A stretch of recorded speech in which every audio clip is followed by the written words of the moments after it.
Hi there, happy holidays, Merry Christmas, Happy Hanukkah, Happy New Year, all of that stuff. Welcome to this month's Patreon review request video.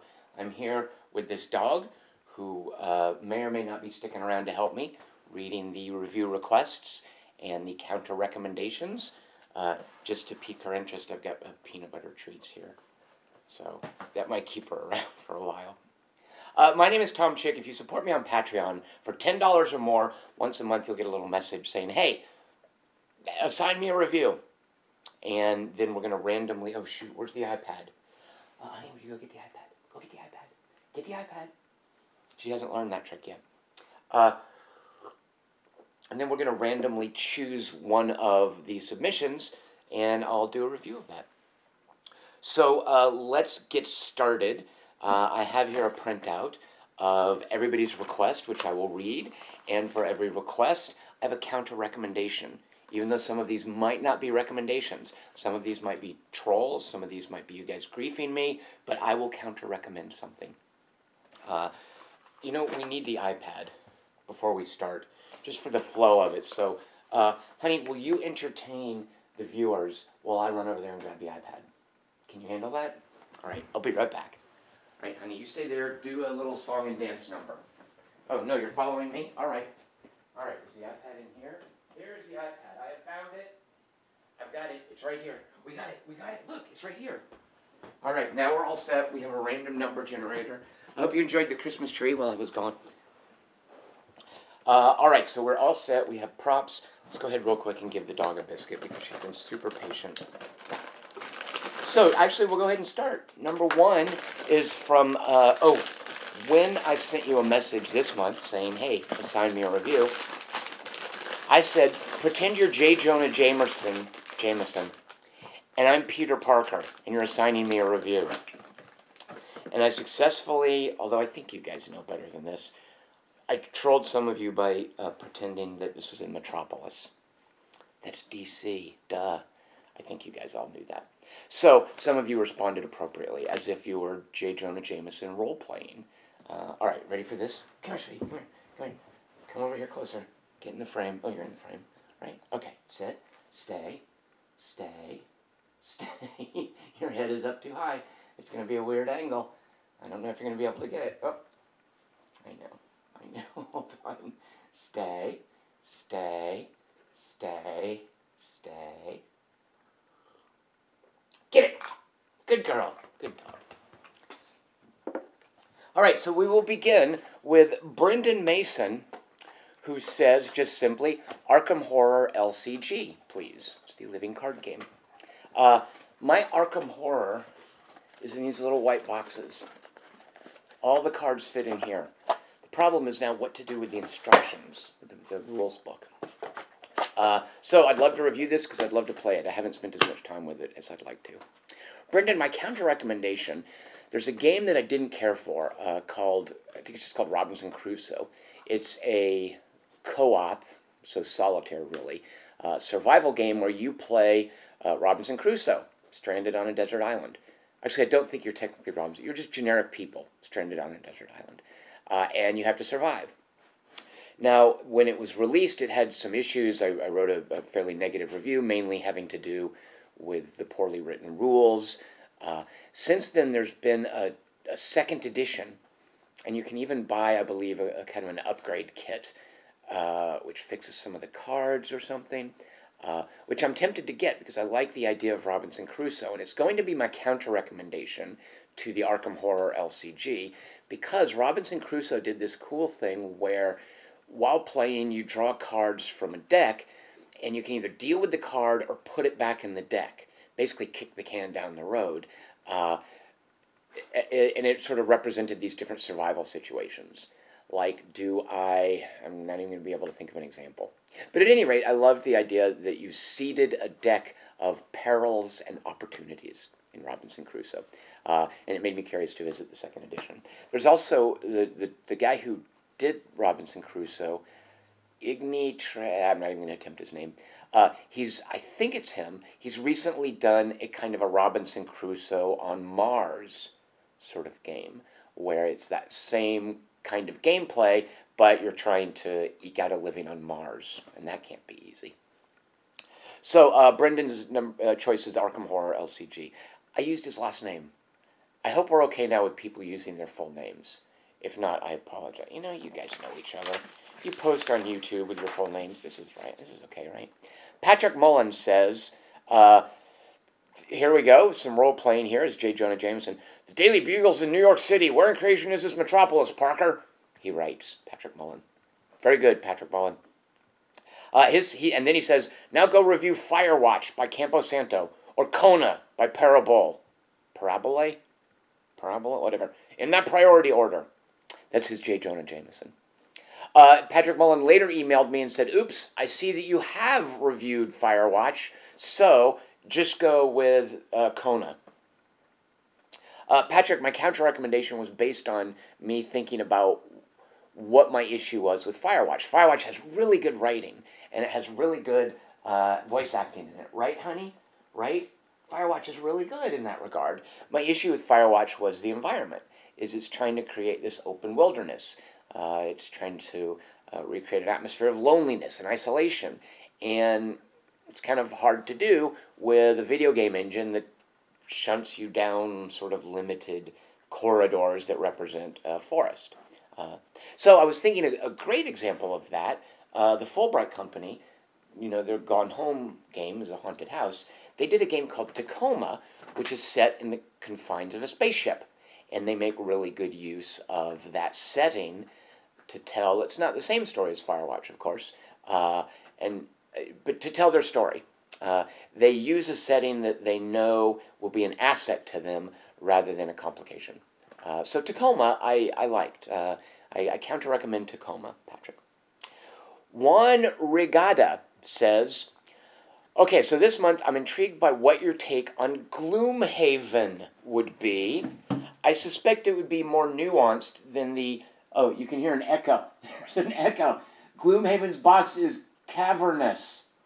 I suspect it would be more nuanced than the unconditional praise that goes around, and I want to read that. Also, I heard it has some similarities with Mage Knight, one says. And then he does a little emoticon with a colon and a capital P, which represents him sticking his tongue out at me.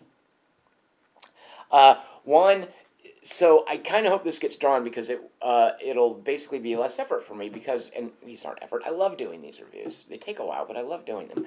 I'm actually already working on some coverage of Gloomhaven in light of something that I'm finally catching up on. Gloomhaven compared to the 1979 Magic Realm. They do things very similar with a very different approach that I think illustrates the difference between game design now and then, and their strengths and weaknesses. But so I'm currently working on a Gloomhaven piece in conjunction with finally catching up on another winner of the review request, Magic Realm. Juan, my counter recommendation: Gloomhaven is basically just tactical combat, right? I mean, there's a sort of a meta campaign around it, and there's the legacy stuff where you're permanently changing things and you're marking up a board. And, but Gloomhaven is ultimately just tactical combat. So one of I think an underappreciated tactical combat video game that came out maybe 2 years ago and was weirdly revised by its developers after it was released in response to some fan complaints, which I think is always a questionable idea at best. Skyshine Bedlam. Skyshine's Bedlam. Bedlam Skyshine, whatever. I think it's just called Skyshine's Bedlam. It's a board gamey XCOM kind of game. And they had a really good approach initially. And I think now there's a couple of different ways you can play it. Like you can play it in original Coke or new Coke version. And I recommend the original version because they had a solid idea on how to do a video game with a board game kind of feel for tactical combat. So there's my counter recommendation. And the dog approves. Sam Spackman. Derek Smart's Universal Combat with the Lyrius Conflict DLC. Wow. that would be quite the undertaking. All right, Sam Spackman. All right, that's number 4 if that gets rolled. So my counter recommendation, Sam, you've seen Rebel Galaxy, right? I love Rebel Galaxy as far as these fly, fight, trade, upgrade your spaceship games go. You know, there are a dime a dozen these days. Rebel Galaxy just got everything right. It was so well tuned. It just felt super polished. I'd love to go back and spend more time with that. So there's my counter recommendation, Sam. Rebel Galaxy. Bruce Garrick says, so I apparently wrote Happy Holidays in the email that went out to my Patreon supporters. So Bruce Garrick says, what? Happy Holidays? This is America. It's Merry Christmas. Why don't you just say Allahu Akbar if you love Islam so much? Anyway, well, you know, I do love Islam. Islam, I think, would be in my top 3 favorite Abrahamic religions. Islam gets a bad rap. Garrick, stop it. Garrick, just stop. You know better than that. Garrick, you're better than that. Islam, actually, when I was in graduate school, my intention was to study Islam. I do love Islam. I think Islam is a beautiful expression of monotheism, which is an important cultural development for where we are as a... You know, someone review request Islam. I'll write that up. At any rate, Bruce Garrick says, anyway, I'm going to request Paradise of the Blind, which I believe he sent me. Paradise of the Blind. I'm probably going to keep requesting it until it's selected. It's really a tremendous book. Here's where Garrick says something that this really makes me want to read it, knowing Garrick's family's background. He says, my mother said the beginning of the book reminded her of things she experienced, even though she's not Vietnamese. I found the book riveting. All right. Garrick, my counter recommendation, and I'm only being partly facetious with this. And I don't know what... Oh, right, because the word blind is in the title. There's a movie, which is an adaptation of I think it's a Portuguese novel, called Blindness, which I really like Blindness, and I kind of want to go back in the current political climate and see what sort of new meaning blindness might have. So there's my counter recommendation. Garrick, have you seen Blindness? Oh, hi, dog. Have you seen Blindness? Clay Heaton, as our society struggles, this isn't funny, why am I laughing? As our society struggles with sexual conduct and opioids, it might seem like the right time to review the 1983 film Liquid Sky. Clay, I know the name, but I don't know that movie at all. All right, when it comes to sexual conduct and opioids, because that's what I have to work with here as a counter recommendation, I got nothing. It did make me think, however, this movie includes opioids, and it includes an allegation of sexual misconduct. There is a really obscure Tim Roth movie, which I found, to quote Garrick, describing Paradise of the Blind, I found the movie Chronic riveting. It's a challenging watch. It's very much an art house movie, very oddly paced. But Tim Roth plays a caretaker for terminally ill patients in in-home care. And it's a beautiful Tim Roth performance. It's beautifully shot. And I came away with very, very strong feelings about the movie. For and against. I was very angry at something the movie did, and I was very touched by many things that it did. So Chronic, with Tim Roth, and I wish I could remember the director's name. I think he's done a few movies. There's my counter recommendation, Clay Heaton. Liquid Sky, huh? Number 7, Greg Ree, and Greg types in all caps, so I'm inclined to read it like the Hulk. Greg says, Happy Holidays. Coming in so hot right now with a formal request for a review of Zelda Breath of the Wild. Oh, look. Ah.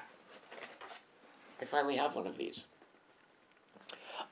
Or, Greg gives me an out here, the experience of watching the movie The Room live, oh God, at the Landmark Regent Theater in L.A. In the spirit of the holidays, I leave it up to you which of my votes to enter for the review drawing counter recommendation. Keep on truckin', Greg says. I think I will log that as a request for Zelda Breath of the Wild, because I want to play that anyway. I had a friend show it to me, and I guess it's one of those things you have to experience. So, Greg, we're putting you down for Zelda Breath of the Wild. I've seen enough of the room to know that, oh God, I don't want to watch that. Haven't seen The Disaster Artist yet. Curious too.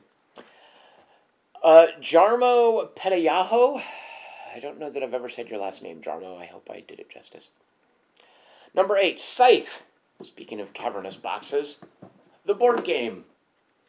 I'd like to hear your take on it. I own it myself, and in addition to the multiplayer game, I've played 6 or 7 solitaire games. The bot for the game is pretty good. It even simulates the different factions. As someone who loves solitaire board gaming, I'm not crazy about the bot in Scythe, Jarmo. I like Scythe a lot. I don't have the new expansion. I've got the first expansion they added, which I think of as actually a completion, because they sell you a board, big old board with space for 7 factions. Oh, and there's only 5 in the game. You have to buy the other 2. So I like the 2 new factions. But he just added, Jamie Stegmaier, just added an add-on with airships, which I'm not sure it needs. Speaking of which, did I mention, is this, Jamie Stegmaier, Stonemaier Games. His most recent game is Charterstone, which comes with a big old empty board. It's a worker placement game, but it's a legacy game. We've gotten about 4 games into it. And here's the side of the board where we played. It's got stickers all over it. And we've written on the board, we name the whole city. Everybody names their little region. It's called a charter. Here's the middle. We have here Gordo, because it's where you grow pumpkins, and pumpkins are gourds. I didn't name that one. Bartertown. Someone loves Mad Max. What is this one up here? Beacon Hills. Oh, right. So the person who wins the first game, she doesn't get to name her city. Everybody else names her city, which was a cute touch. And it's a legacy game. You don't know that until you get to there. So she's a fan of some werewolf TV show, and she had on a T-shirt that had something about Beacon Hills. Is it Teen Wolf? I don't know. So we named it after her werewolf TV show. Alabama. This is mine. I named Alabama down here, which is where you get like iron ore, because I was so pleased with the. It was right after the elections in Alabama. What else do we have here? Moria. My friend was like, "What would you call someplace that mines iron?"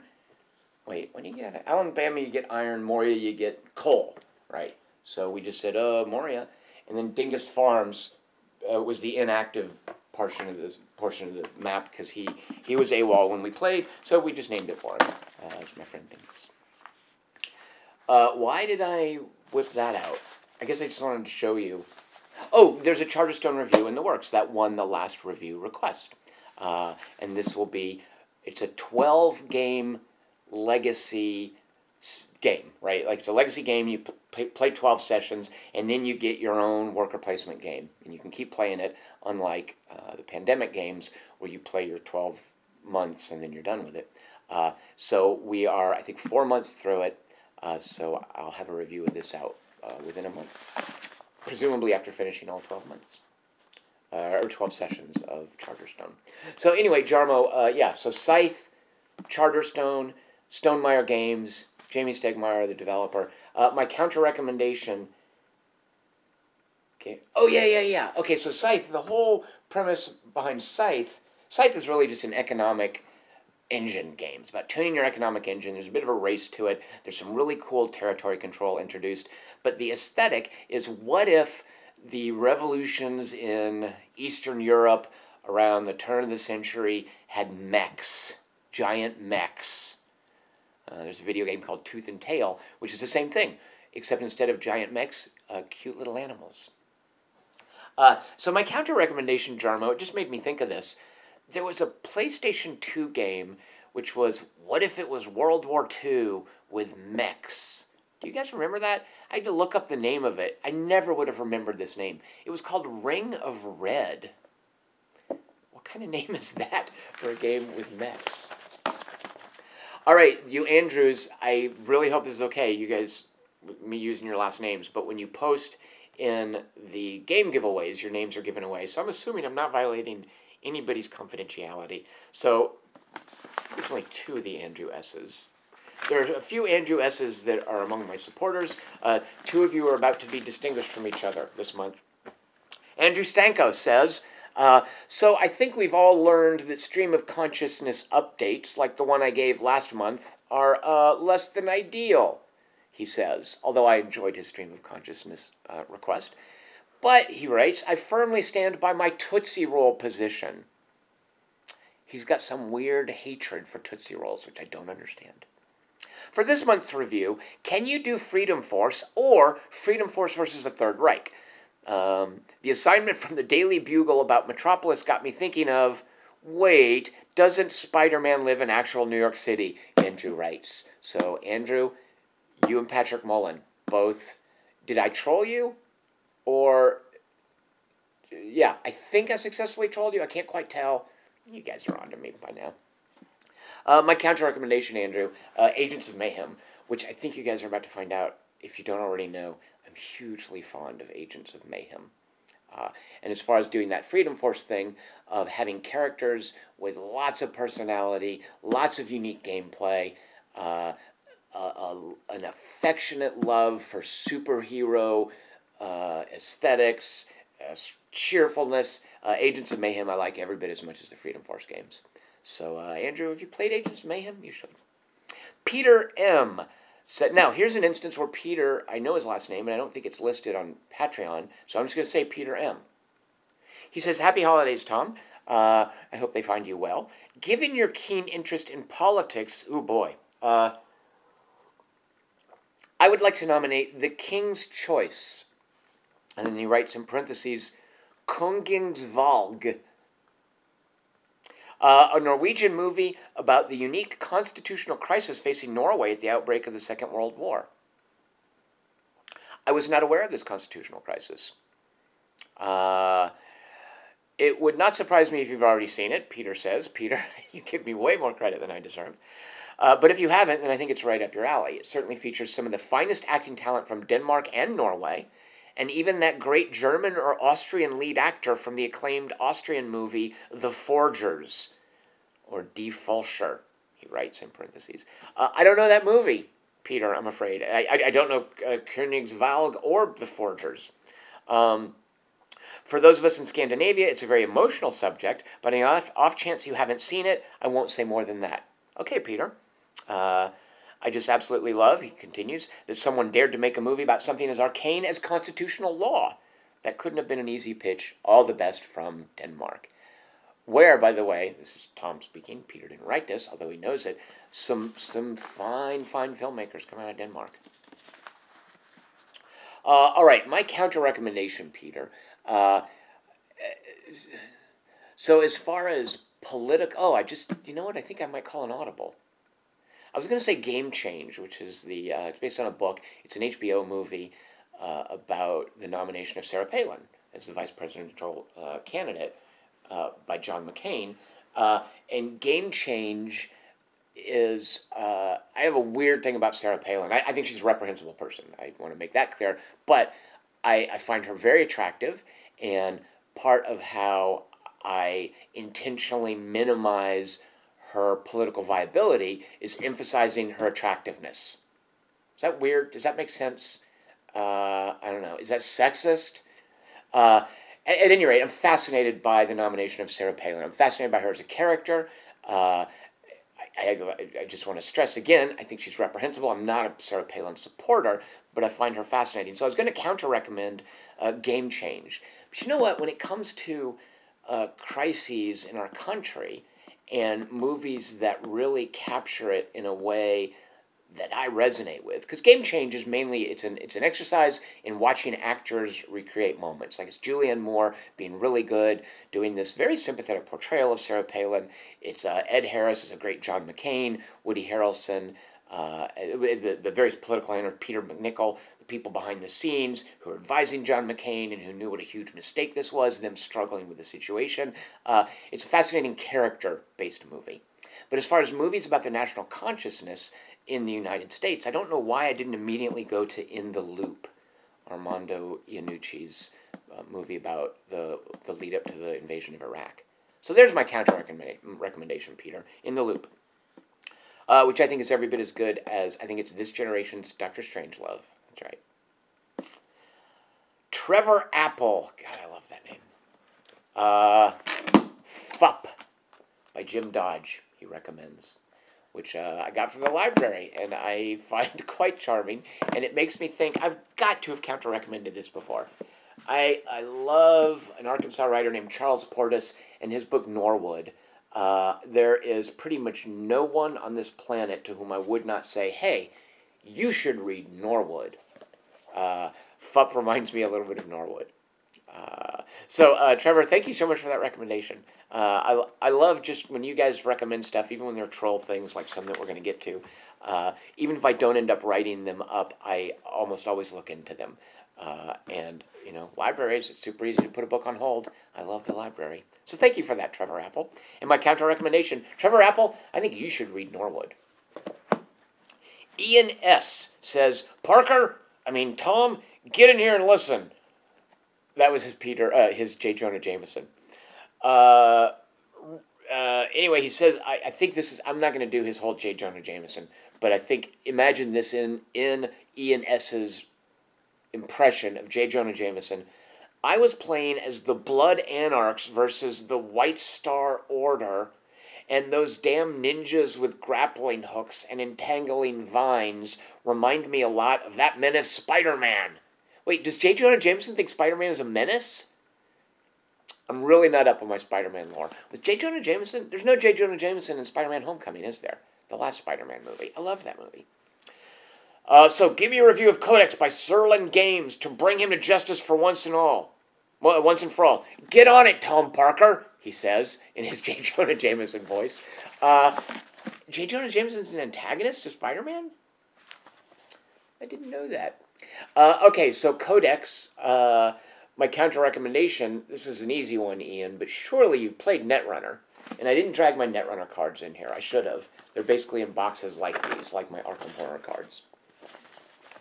All right, Ian, Netrunner is such a good design, too. I mean, Fantasy Flight's really screwed it up with some of the, with their business model, but the design of Netrunner is so, I love asymmetry.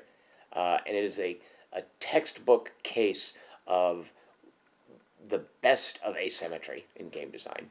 Both sides play very differently. Anyway, if you haven't played Netrunner, if you're interested in Codex and you haven't played Netrunner, what's the matter with you?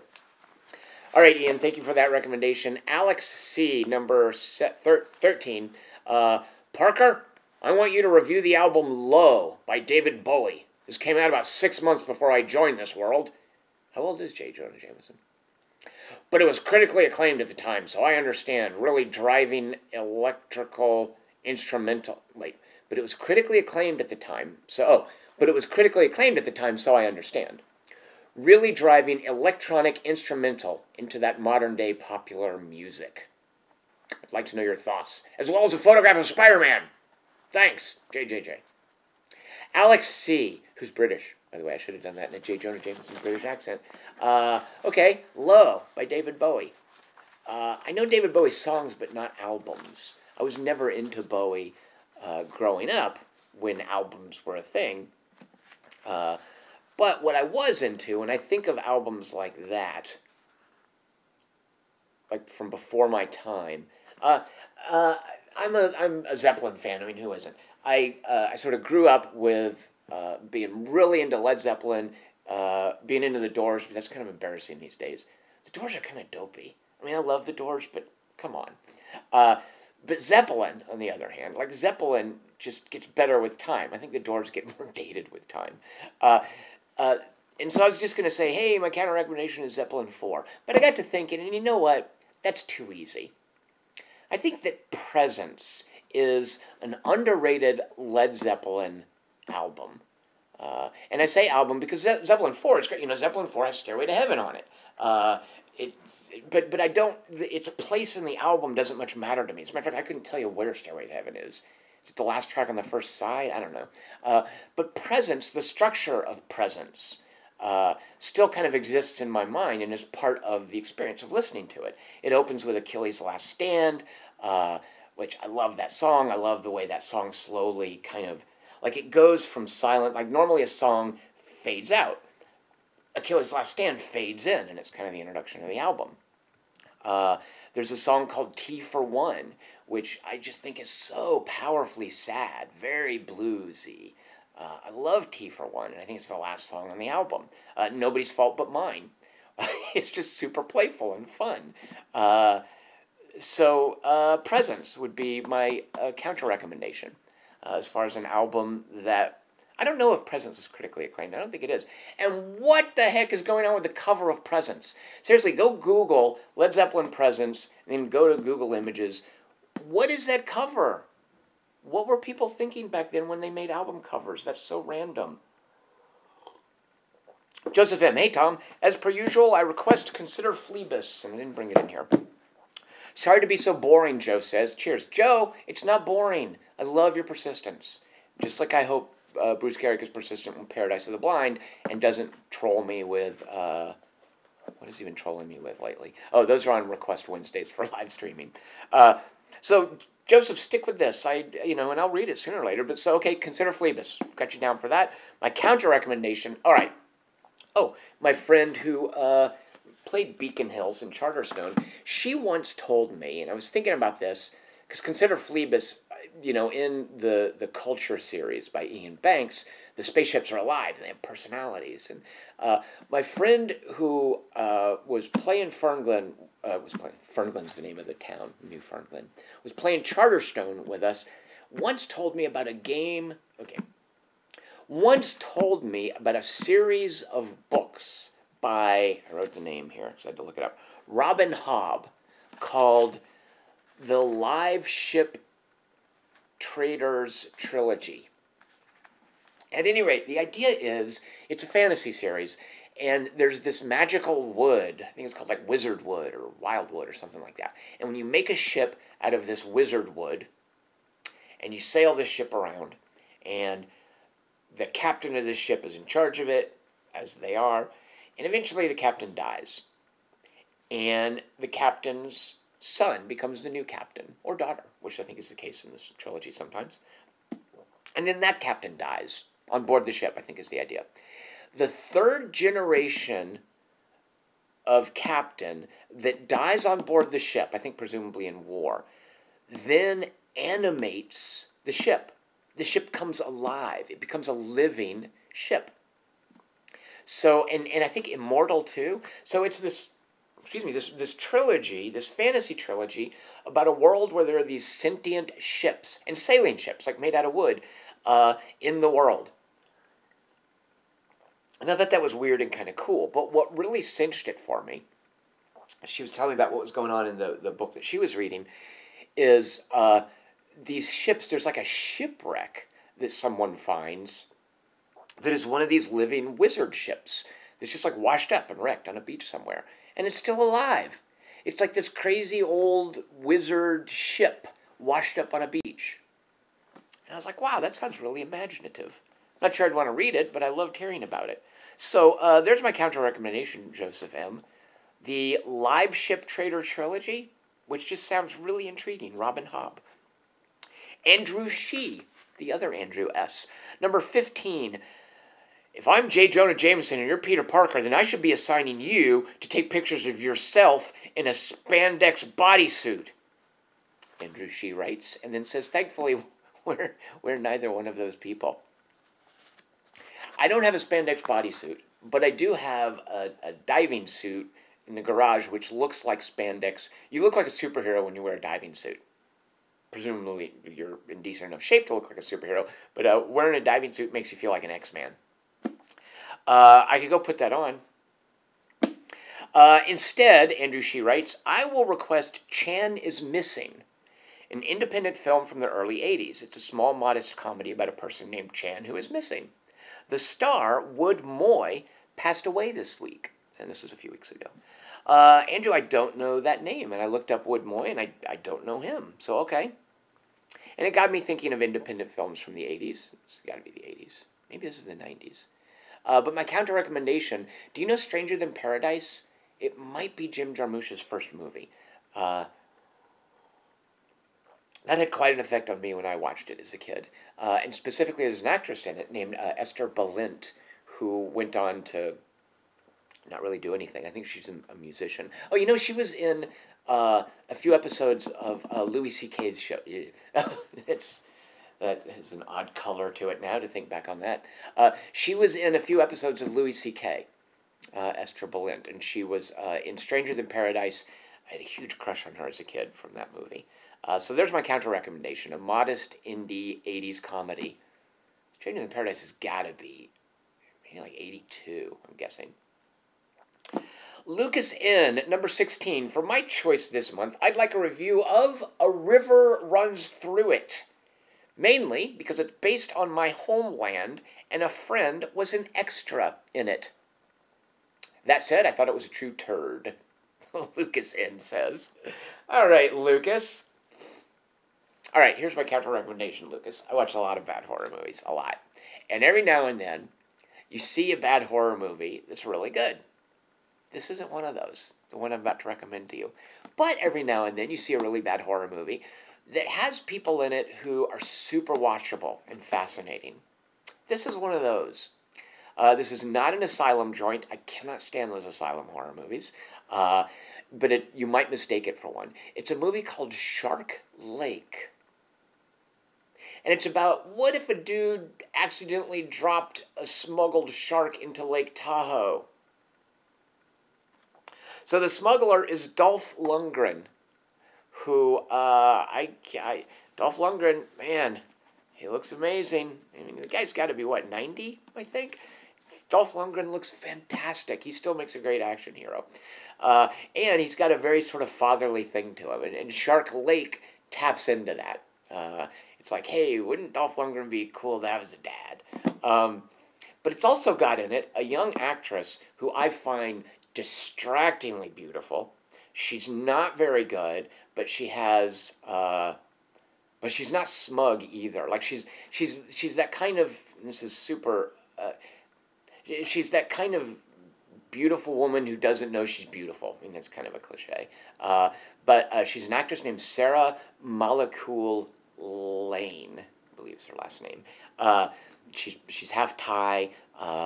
She's got cute little freckles, but she's really fun to watch on screen because she's bad, but I don't think she knows she's bad, and she's really trying. She's endearing is what it is. Just distractingly beautiful and also endearing.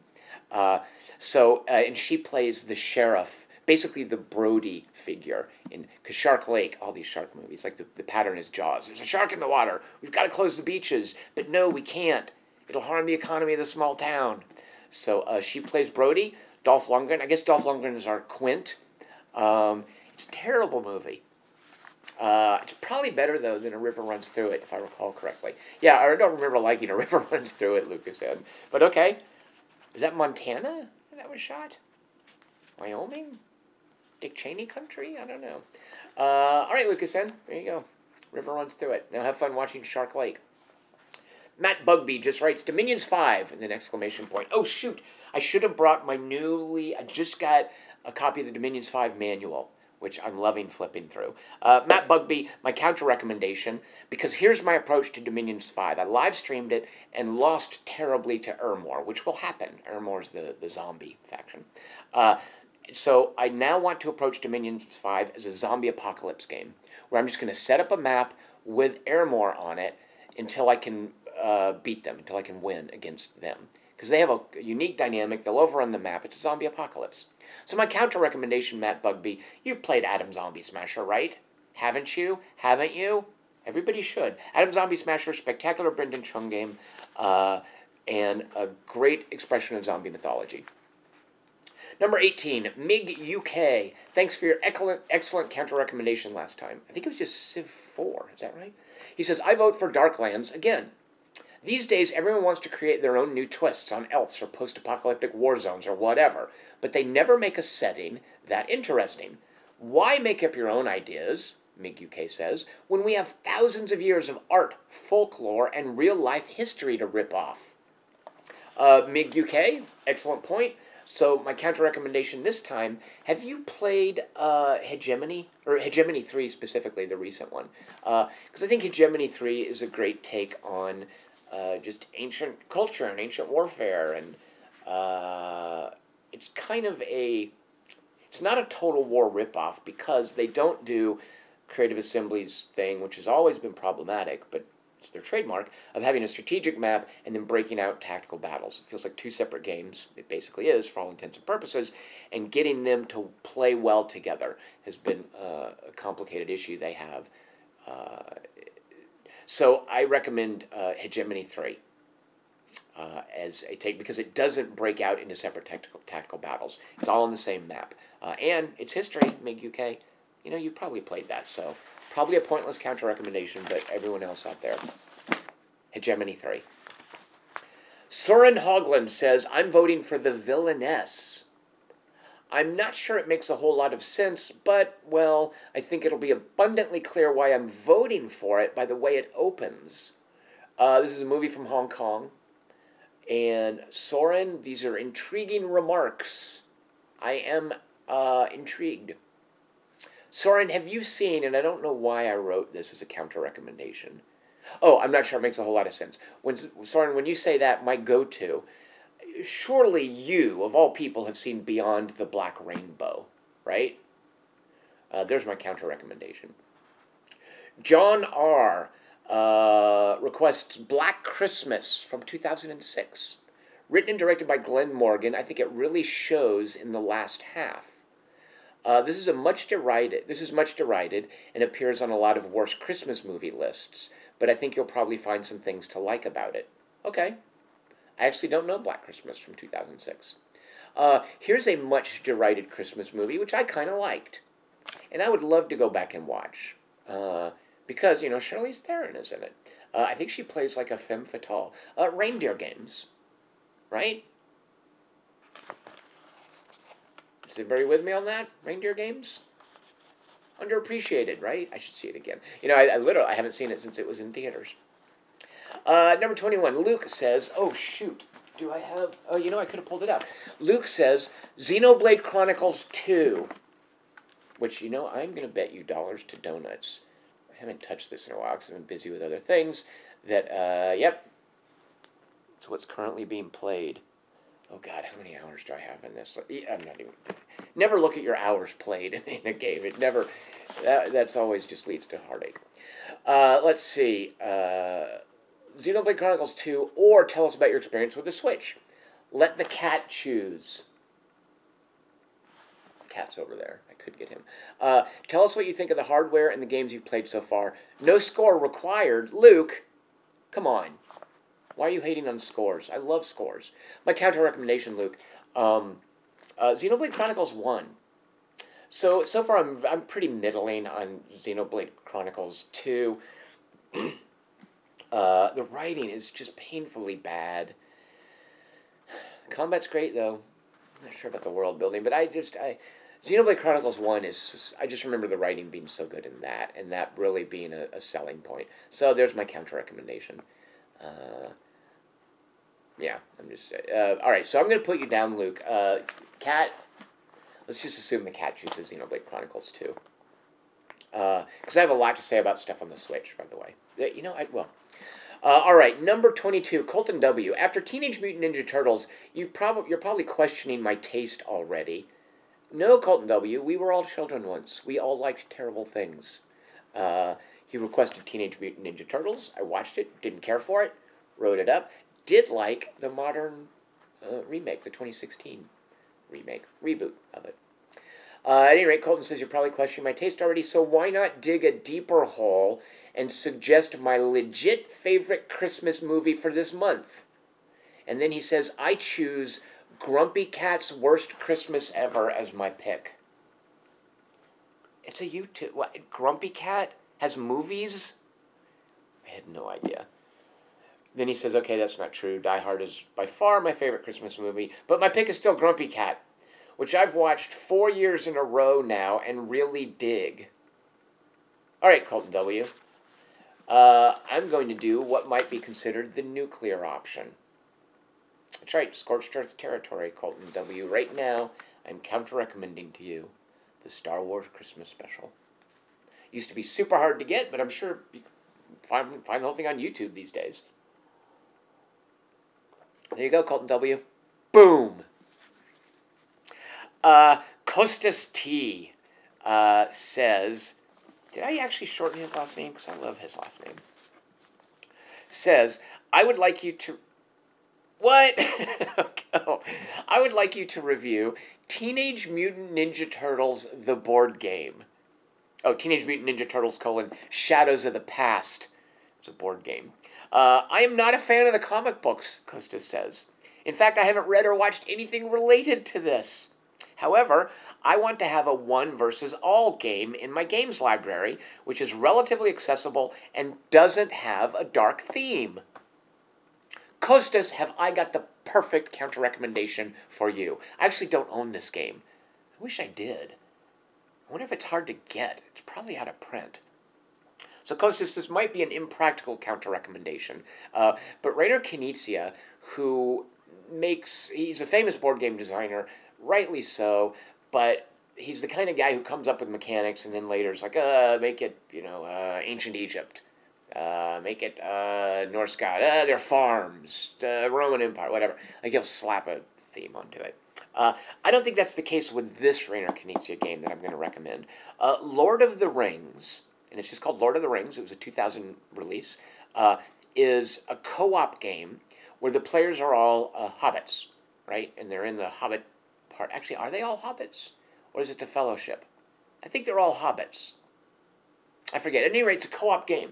And it's a Reiner Knizia design. So it's super Euro-y, which partly means accessible. But he later, and this was 2002, released an add-on called Sauron, which added a Sauron player. And then makes it a one versus all. A one versus, I think, 4. Up to 4? Does it need 4? But it's basically one player's Sauron, and the other players are playing a co-op game as the Hobbits. Now, I've played the co-op Hobbit version. I've read about, I've seen, I haven't actually played the Sauron add-on, but I love the idea of it. Now I want to put that on I'm going to track that down now. But at any rate, Costas, there's my counter recommendation, is Reiner Knizia's Lord of the Rings, the 2000 release, with the 2002 Sauron add-on. Eric G. Hey, Tom. Oh, God, how about a review of the year 2017? Eric G says, for me personally, it's been a very mixed bag. The good, I got married this year and was able to celebrate with family and close friends. Congratulations, Eric G. The bad, Donald Trump. I mean, yeah. I get anxiety just checking the news every morning, it seems, Eric says. It really has been, I mean, for the past year, the first thing I do every morning used to be, check your email, see what's up. The first thing I do every morning is look at the Washington Post and see if anything just fucking insane has happened because of Donald Trump. And normally something has. So 2017, yeah, mixed bag. And anxiety, I totally understand that, Eric G, about 2017. All right, so here's my counter recommendation, Eric G. Go to an aquarium that has otters or penguins. Just otters and penguins, live, in person. Maybe a zoo. Here in Long Beach, we have otters at the Long Beach Aquarium. I have a little sister who lives in Calgary. They have a great penguin exhibit up there. I just find those so relaxing. Penguins and otters are my counter recommendation, live in person at an aquarium. Don't just Google YouTube videos, although that'll do in a bind. Chris M, number 25. Totally spaced out on sitting, but okay, I hope it's not too late. No, Chris M. I'm sorry I'm taking so long getting this video out. But how about this backdrop? Says, let's go with a review of Edward Gorey's works. Chris M, wow. So I am just going to show you guys. This was kind of a pivotal moment for me. Like Gashly Chrome Tinies and Doubtful Guest. I think those are the famous Edward Goreys that everyone knows. And I love those. But this was a moment where I sort of realized there's a whole other level to Edward Gorey that is kind of hidden. Maybe you have to bring baggage to it to appreciate it. But there's a real weird darkness. And not just a playful darkness. Okay, here's a book by Ogdred Weary. So Edward Gorey didn't write this. Oh, but look, what do you know? That's an anagram for Edward Gorey. Huh, what a coincidence. The Curious Sofa is subtitled A Pornographic Work by Ogdred Weary. And it's clearly Edward Gorey drawings. And it's about this super festive, libertine, hedonistic celebration that rich people have in the countryside. And I'm going to go ahead and ruin it for you guys, just because the last frame really is so... You know what, I'm not. There's my counter recommendation, is The Curious Sofa, and specifically the last page of it. The Curious Sofa, it's just, you know, Edward Gorey is not for kids. It's about kids, but there's some great stuff there. So, okay, Chris M., Edward Gorey's works. Number 26, Chris H. My review quest for December is I don't know how to say this, T. Corazon Boyle, now just T.C. Boyle, I suppose, his first full-length novel, Water Music. It's a book he wrote in 1981 when he was younger, took more chances, and wrote as if words were exploding out of his head. It's also a meticulously researched novel. So all this up to this point, Chris H., I'm like, wow, yeah, that sounds cool. Then Chris H. gets to this line, and my interest level just goes, wow. Meticulously researched novel, here we go, here goes the nosedive. A historical picaresque, no, that I'm interested in. Here comes the nosedive. Set at the turn of the 17th and 18th centuries. Oh, it's a historical novel. I'd be curious to hear your take on it. Happy holidays. All right, history. No, you know, what am I saying? I'm just being... okay, whatever that is, Chris H., I'm intrigued. My counter recommendation, you know, this is certainly lame, and who doesn't? Picaresque. When I hear the word picaresque, this is the definitive. If someone thinks that picaresque means picturesque, just say no. This is picaresque. Mark Twain's amazing, isn't he? All right, so there you go. 26 review requests, all either wonderful or intriguing or funny. One of those three things. Let's choose one now by going to randomresult.com. I'm going to have it pick a number between 1 and 26. Here we go. All right. Let's see if I can get this to where you guys can see it before I do. All right, there we are. I'm pressing, where's the button? Go. Nope, I've highlighted the word numbers. All right, let's try this again. Go. There it went, it took, right? No, yeah. 24, which is...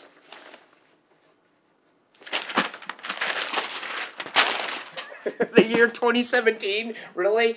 Oh my God, the whole thing. All right, you know, I could do lots of things with that.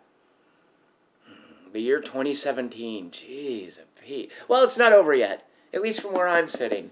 We've still got a good week left in 2017. All right, so there you go.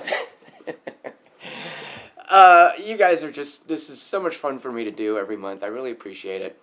I deeply appreciate your support. You've all changed my life. You've made my life a lot easier. Thank you guys so much. Send in more requests soon. You'll be getting an email from me. Sorry to take so long with these. I've got a bit of a backlog, but I'm working my way through it. Magic Realm is on the way. Fight Club review. Charterstone is in the works. Solium Infernum, Vic Davis's Reign in Hell strategy game. I think there's one more thing on the list that I'm forgetting. But at any rate, these will get done. Apologies that they take so long. But I appreciate your patience. I deeply appreciate your support. You guys are all great. I love doing these. And let's do another one in a month. Cheers. Happy holidays. Happy New Year. Happy 2018 to all of you. You're all wonderful. See you later.